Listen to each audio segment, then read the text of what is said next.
There is a simple four-letter word that can influence a person's life for better or for worse. That word is luck. Luck is a purposeless, unpredictable, and uncontrollable force that shapes events favorably or unfavorably for an individual, group, or cause. Some people are just born lucky, while others struggle to shake the dark cloud of misfortune that follows them everywhere they go. I haven't met anyone near as lucky as Ken Fidler. There are the countless stories from his childhood when things could have gone very, very badly, but because of some greater force, they did not.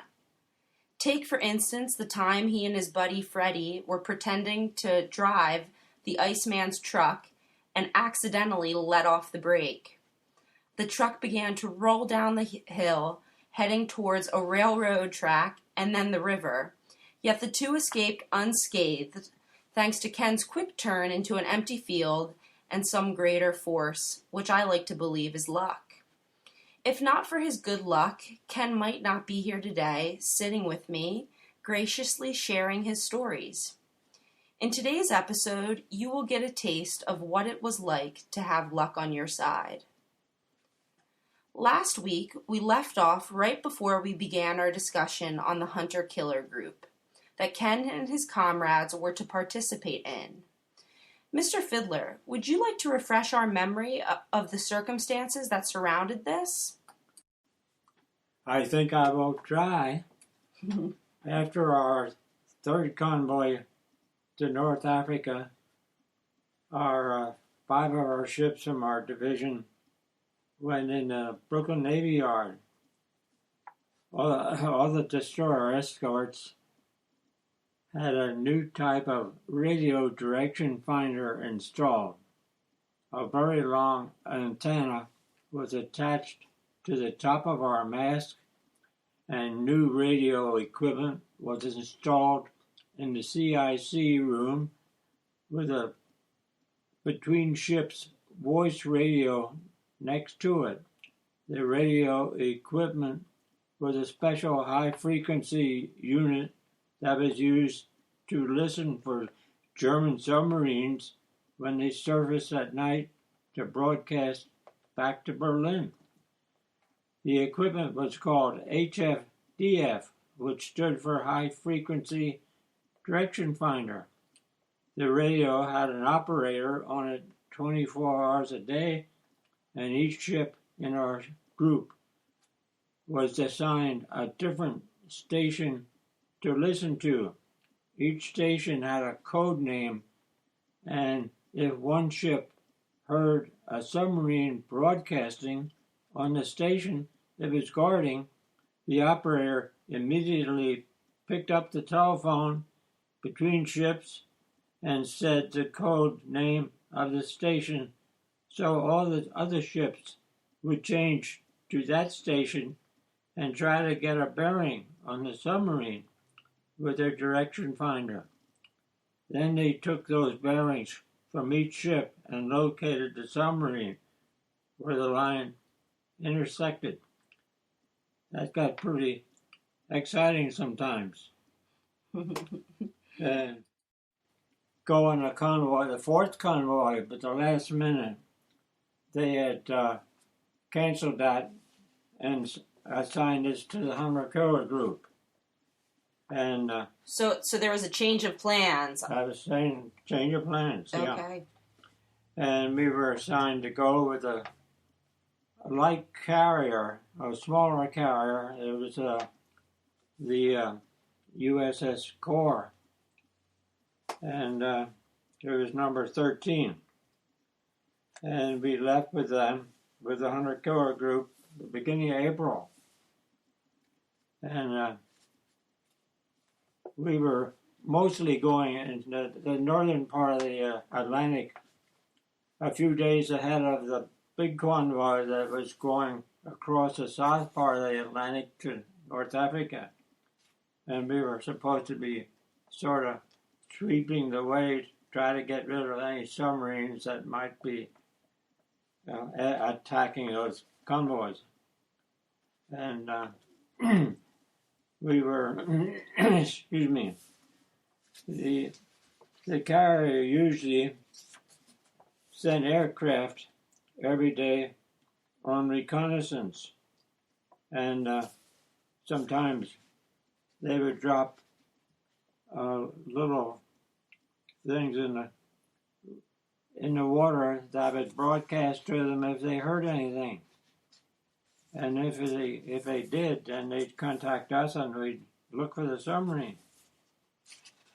But we were in the North Atlantic for almost a month, and most of the time it was rough water. A lot of times 65 degrees that we rode. It wasn't uncommon. But eventually you have to refuel. And they always said you had enough fuel so you could reach ground. And something interesting happened when you guys went to refuel. Yeah, we tried it a few times, and it was always too rough, and we couldn't get close enough. And then finally, the Commodore said, tomorrow, we got to try to refuel because you're getting down. You can't reach land anymore. And so we pulled up alongside the carrier and we got close enough. We got a line across and we started pumping a little fuel. But as we were along the side of the car, and we were both moving. And when you get in there too close, the carrier develops a way, the way the water floats away from us.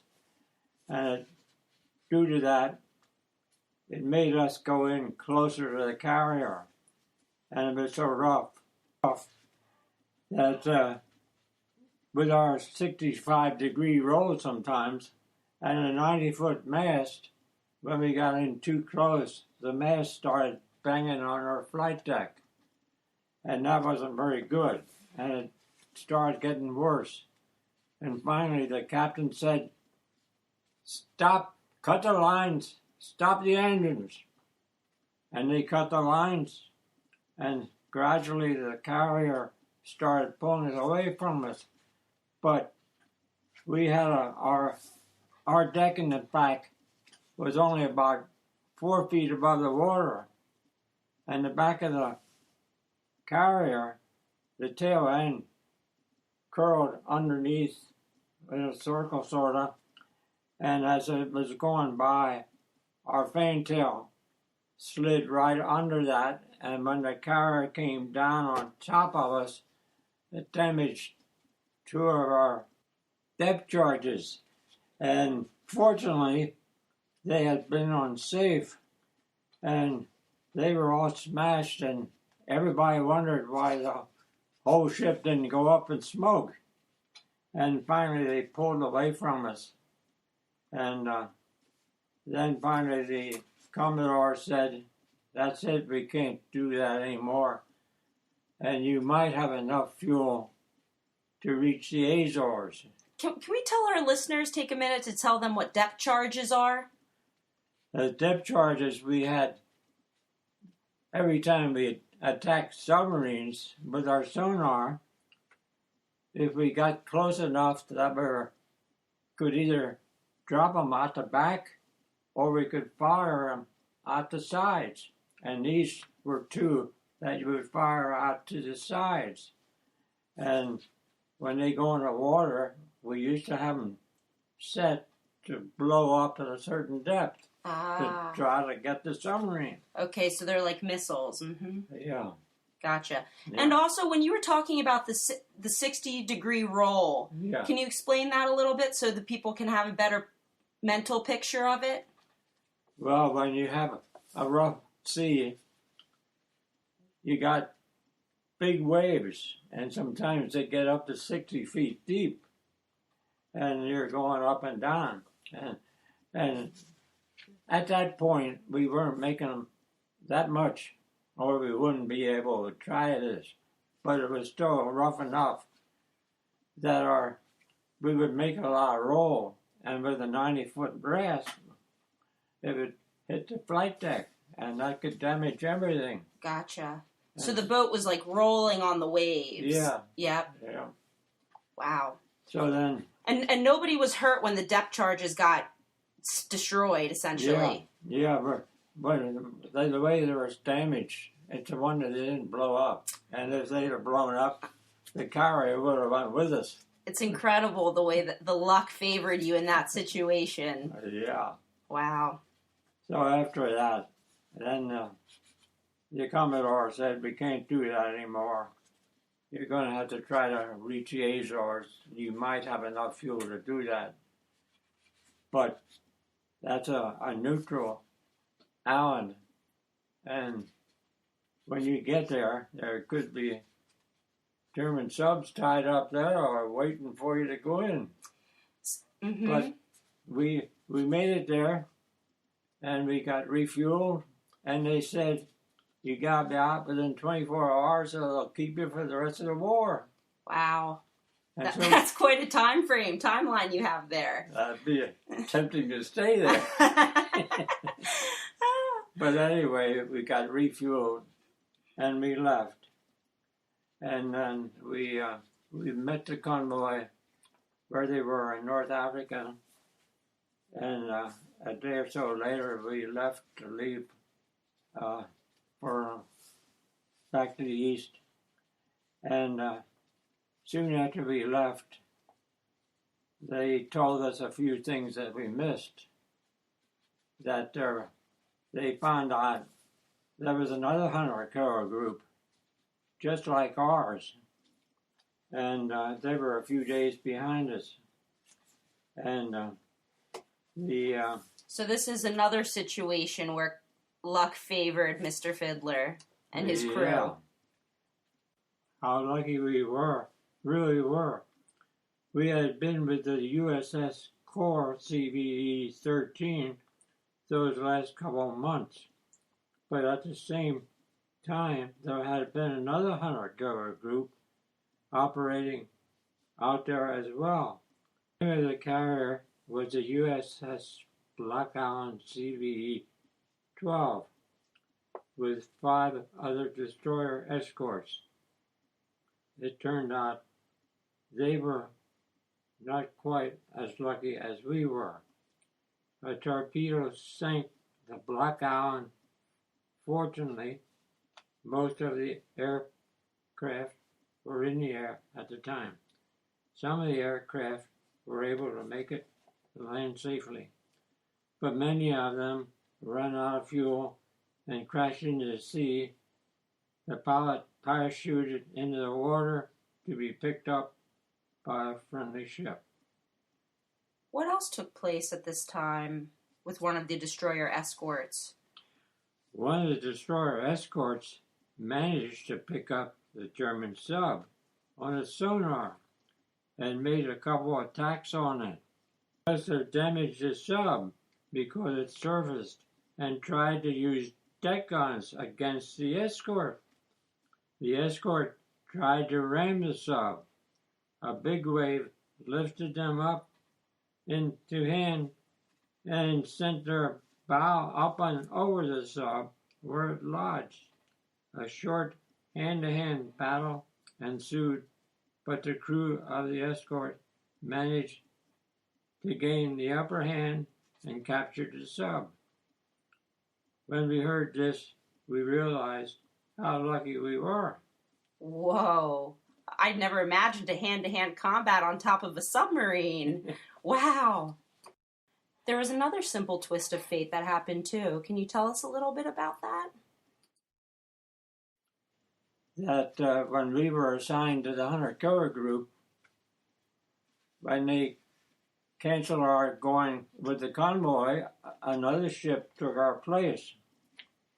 And that was... And how did the other ship fare? And they didn't do so good. They were in a big convoy going through the Mediterranean, and that ship was the USS Fidler. It took our place, and they got torpedoed and sunk. And when we found out about that, after that we were called the Lucky Loy. So that's where that name comes from. That's where that name came from. Yeah. It's incredible how one decision that was out of your control saved your ship from being sunk. But again, it just goes back to prove that how lucky you are. Now, when you came home on leave, you ran into your old buddy Nevin Miller. And what piece of information did he give you about that? Well, I was surprised to find out that the fellow that lives right next door to where he lived had been on the Fidler that was sunk, that had taken our place. And he was a survivor, and he was home on leave at the time for 30 days. Wow. How about that? Now, how likely was it for there to be survivors from a sunken ship? At this point, Mr. Fidler told me to pause the episode because he wanted to share with me a poem that really nicely relates to my question. Do you want to share it with us? Yeah, this happened after the war, but they sent out one of the crews that was on the landing, which was one of the ships from our division that was on the working with the Fidler, and it's a tribute to the landing. It was a USS landing, and the T.E. Arthur Schumann and his brave crew, I owe them my life. I think we all do. They stopped their ship, dropped a raft, picked up survivors, both before and aft. They got all the survivors they could find, made several runs, leaving no one behind. They gave us dry clothing and put us to bed, took care of our wounded, buried our dead. Our longevity, the reunion we are planning, would not be possible if not for the landing. Thank you. Wow, that's a pretty powerful poem. And the reason for that, they definitely had orders from the Commodore. Don't stop to pick up anybody, you'll get torpedoed. Wow. And they did it anyway. They stopped and picked them up a couple times. Wow, this almost brings tear to my eyes, how selfless people are in times like that. Yeah. What a special story. Thank you for sharing that. To disobey orders during wartime could mean the difference between life and death. And in the face of danger, the USS Landing stopped and rescued over 100 survivors. In war, there are winners and losers, ones with good luck and bad. But one thing is certain, Mr. Fidler's luck has not run dry. But maybe his luck can be attributed to his constant positive attitude and outlook on life. Do you have any final words for our listeners, Mr. Fidler? Well, you're always hearing a lot of scuttlebutt, and you can't always believe it, but what they're saying now, we're on our way to Boston to be converted to something else. Interesting. So we're leaving our listeners with a little taste of what's to come next week's episode, when the Lucky Loy sets sail for the shores of Boston. This is Marley and the Ping Jockey, and we are signing off. Thank you. Bye-bye.